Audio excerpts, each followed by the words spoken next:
Hi there, my name is Charlie Ross, and today I'm going to be presenting my database research project for Accounting 311. So for this project, I selected two companies and compared them using their data from the WRDS CompuStat North American database. And yeah, so these are the two companies that I selected. So I selected AMD and NVIDIA, both of which are in the semiconductor industry. And for the course of this project, I'm gonna be almost comparing them and trying to judge which one would be the better investment. So to start out with AMD, AMD is basically they create CPUs, GPUs, and data center chips for computers. They use a Taiwan manufacturing company, which gives them lower capital costs. Their main competitor right now is Intel whenever it comes to market share, and they're gaining. They're pushing into AI with a new chip that they're coming out with as well. They also have a strong gaming and console presence with making chips for PlayStation as well as Xbox. The key risk is that they trail NVIDIA in AI GPUs and that they rely heavily on that Taiwan manufacturing company, which could have some implications whenever it comes to tariffs or trades. Now, NVIDIA has been the market leader in AI GPUs and data center acceleration. They're now expanding into full AI platforms and putting AI fully into their chips. They have a strong gaming GPU brand called GeForce, which has outrageous demand. I know that some of those GPUs are selling for far above retail, which shows that they have a strong demand for their products. But their key risks would be export restrictions to China, obviously with the tariffs and everything that's been going on recently, as well as customer concentration. So before I get into the nitty-gritty parts of the presentation, I just wanted to go over my data and methodology real quick. So all of the data came from the WRDS CompuStat North American Fundamentals Annual. We're going to be focusing on the most recent 5-year period for the companies. And the ratios were computed from the standard textbook formulas as stated in our Wiley Plus textbook. So just listed a couple of them: current ratio, profit margin, ROE, and PE ratio, and how I calculated each of them. Obviously, just straight out of the textbook, just wanted to make sure that it was on there at some point. So I'm going to break this project down into different areas of the companies. So first of all, we're going to be looking at liquidity. So for all these graphs for the rest of the presentation, the blue lines are going to be NVIDIA, while the yellow or orange line is going to be AMD. So for the current ratio, all that is the current assets divided by the current liabilities, which just means that it's a measure of the company's ability to pay short-term obligations using short-term assets. So what we're looking for here is that a higher current ratio would uh, assume that the company is safer and more flexible, while a lower would imply that they have a liquidity risk. So looking here, we can see that NVIDIA has just always led AMD, and AMD has been stuck down here around the 2.5 to 3 ratio percentage. So the implication here is that the current ratio will show the ability to pay short-term obligations without relying on inventory, which could be hard to convert to cash given certain situations.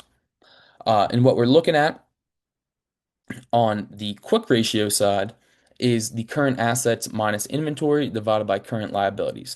So this is just a more conservative measure of liquidity.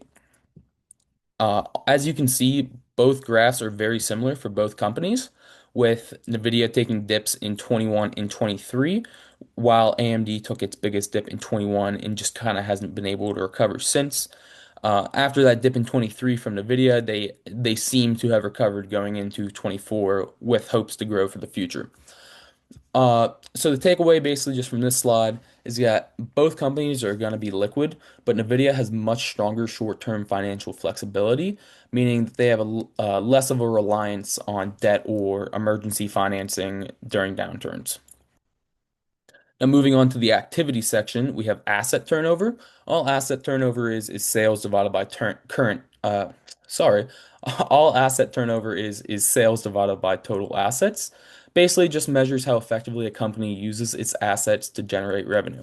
So what we're looking for here is a higher turnover would be a better utilization of resources, while a lower would show an excess of assets or slower sales growth. Uh, Now, looking here, obviously AMD started out very, very strong in 2020, overtaking NVIDIA. But in 21, there seemed to have been something go wrong in 21, where into 22 they were now well below NVIDIA, as NVIDIA just kind of hovered around that zero point 0.6 mark, and into 23 finally grew and has been growing since 23 into 24. So basically, just take away from this slide is going to be that AMD was initially more efficient, but NVIDIA overtook them by the end of the period, showing stronger operational scaling, especially because of the AI demand in their chips over the last couple of years. So yeah, this growth here from 23 to 24, that's likely because of them putting AI into their chips finally.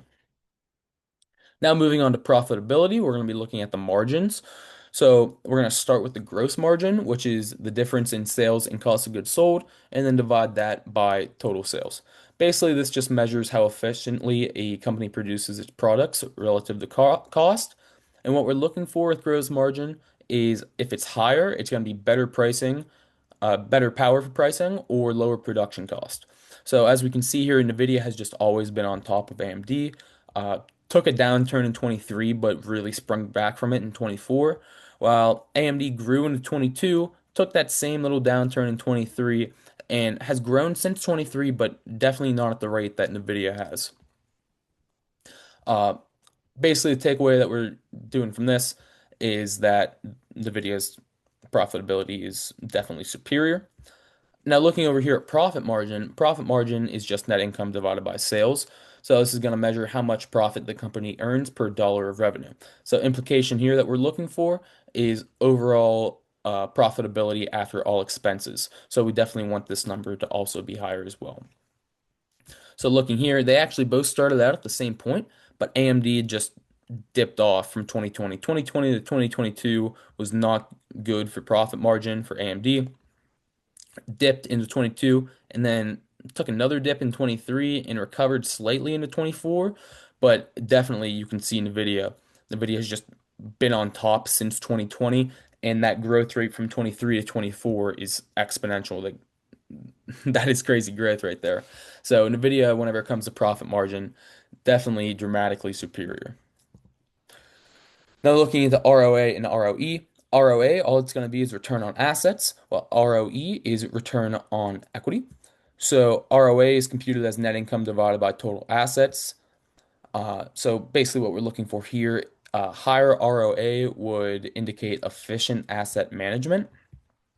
So we can see here AMD again started on top of NVIDIA, but just dipped 21 to 22, took a huge dip, while NVIDIA did the opposite and actually grew from 21 to 22, dipped again into 23, but just grew dramatically, while AMD has been stuck down here since 22, kind of in this lower region of the graph.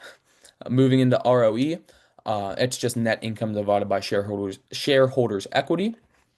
So this is just profitability relative to owner's investment.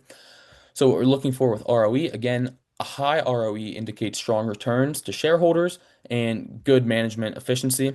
So kind of the same deal on this side. AMD starts on top, dips, and then gets stuck, while NVIDIA grows into 22, dips into 23, and then just dramatically grows into 24. So basically, just the takeaway from this slide that I would like is that NVIDIA outperforms AMD significantly, and that just shows stronger operational efficiency and financial management. So yeah, these two charts here are just showing that NVIDIA seems to be the better run company compared to AMD. And moving on to coverage, we're looking at interest coverage. So for interest coverage, I did EBIT divided by interest expense. This basically just means, it shows how easily a company can pay interest on its debt. And what we want to see here is a higher interest coverage because it implies that the company is a safer investment. So looking here, again, AMD starts better than NVIDIA, and peaks in 21, but into 22 again dips dramatically and gets stuck down at the lower range. NVIDIA starts low, but grows into 21, grows dramatically into 22, and then falls dramatically again at 23 and kind of gets stuck down here with AMD. So both companies are solid investments whenever it comes to risk. But NVIDIA carries lower financial risk due to stronger earnings and minimal reliance on debt during this 2020 to 2024 period.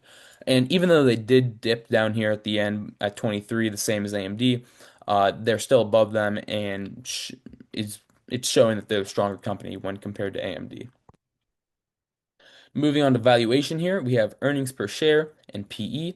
Obviously, earnings per share shows how much profit the company earns per share of stock. So we definitely want to see this be higher here, and NVIDIA starts higher than AMD and stays higher all the way through. It dips again here in 23, but just shoots straight up into 24 with AMD getting stuck down here yet again. Uh, PE ratio over here, all this is the share price divided by the EPS. Now this basically is just going to show how much investors are willing to pay per dollar of earnings. So a high PE here would show that investors expect growth out of the company. So we can see here they both started low in 2020.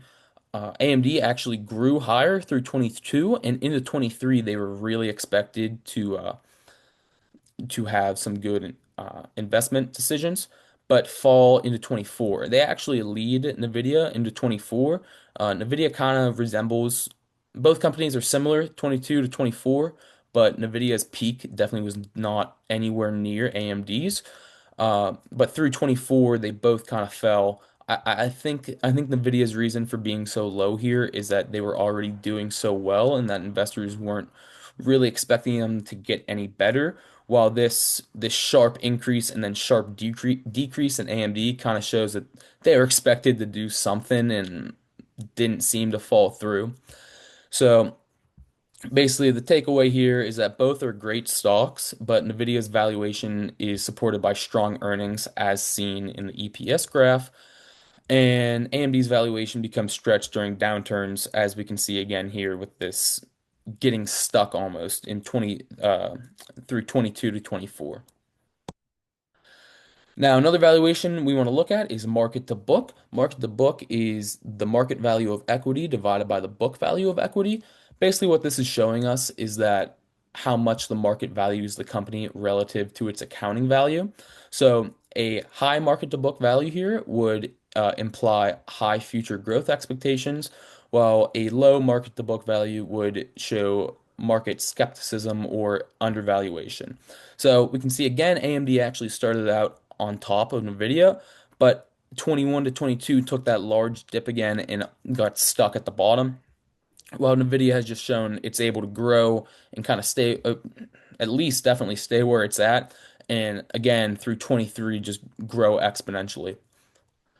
So yeah, takeaway here definitely is that investors reward NVIDIA with a much higher valuation premium. So kind of this graph here is a representation of how the market just loves NVIDIA and how it's just a great company to invest in.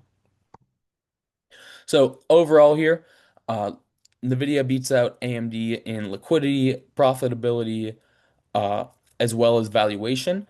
Risk-wise, both are strong, but NVIDIA looks like it's going to stay where it's at. My biggest worry here is that the hype is going to kind of die down around NVIDIA, and that's going to hurt its investment value.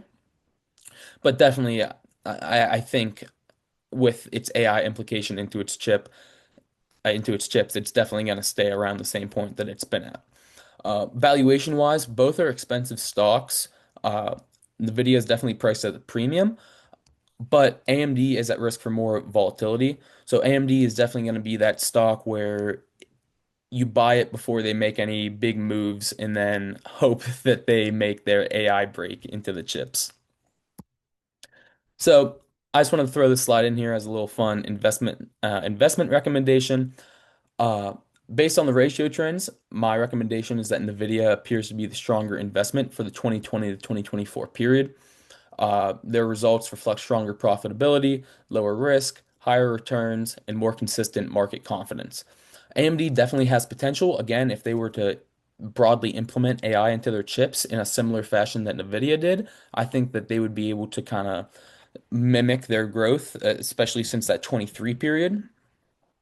But again, NVIDIA is just clearly the industry leader and is the golden standard for semiconductor companies. So this graph here, this is just showing their 2024 comparisons in current ratio, asset turnover, gross margins, profit margins, ROA, and ROE. So this is just showing that NVIDIA beats out AMD in every single category. Gross margin is definitely showing the tightest gap here, but NVIDIA is just the stronger company in 2024.